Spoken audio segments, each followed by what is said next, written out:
Kimberley Mugadza, and I will be taking you through the tutorial for this site.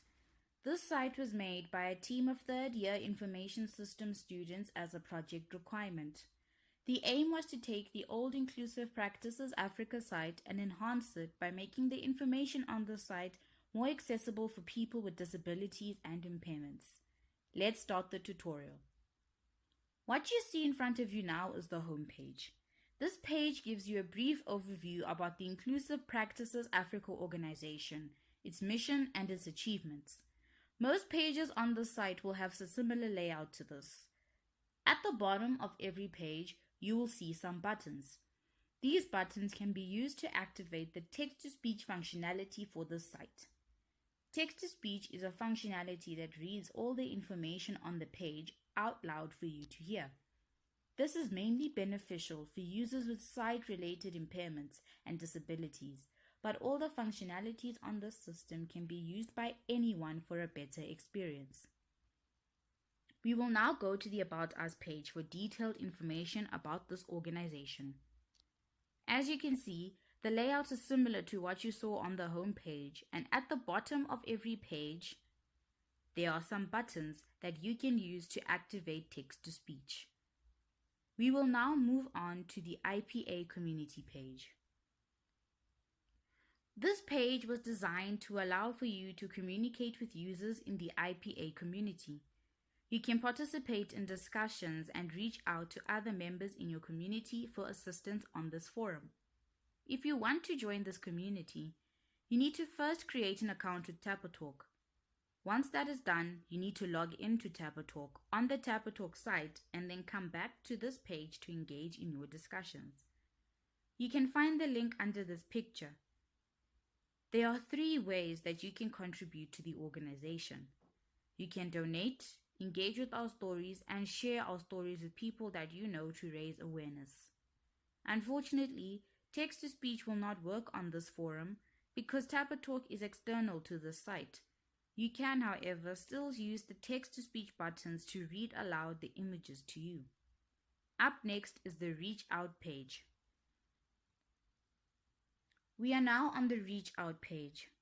This page was designed to give IPA a platform to share with you its new research and new developments about disability inclusion with its community. When you click Read More,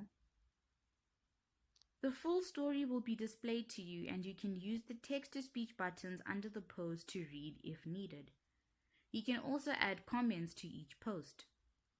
The comments section uses our second functionality, which is speech-to-text. Speech-to-text allows you to speak into your device microphone and have your device type what you said for you. When you have finished what you want to say, you can click Submit to post your comment. The same thing applies for replying to comments. This is the Research, Teaching and Learning page, or RTL for short. This page is dedicated to showing you what activities IPA does to facilitate more disability inclusion. You can look through the pages to see all of IPA's activities, learn about their alumni, and their projects. You can also view IPA's publications, and for your convenience, you may download them to read in your own time. We will now look at the donations page. This is the donations page. Like any other organization, IPA needs funds to keep itself running, so any donations would be appreciated. This page gives a step-by-step guide on how to make a donation. Once you have finished going through the tutorial, you can click this Go to Payment button to make a donation on the UCT Devman page. Sometimes, the UCT Devman page is not working, so you can contact IPA directly at the email address below if this happens.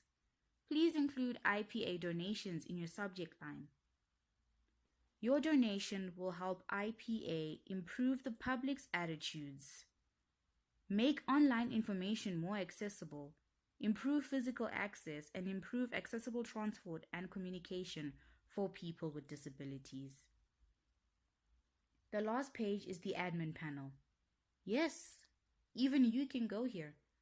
If you want to access this page, however, you need to create an account and log in. Once you log in, you will see this page. Don't worry that it says access denied, because there's still some information for you to read at the bottom. You do not need to create an account unless you are IPA staff, because you can still have access to the full system without having an account. If you do create an account and decide to delete it later on, you need to contact IPA management directly to have this done for you. This concludes our tutorial.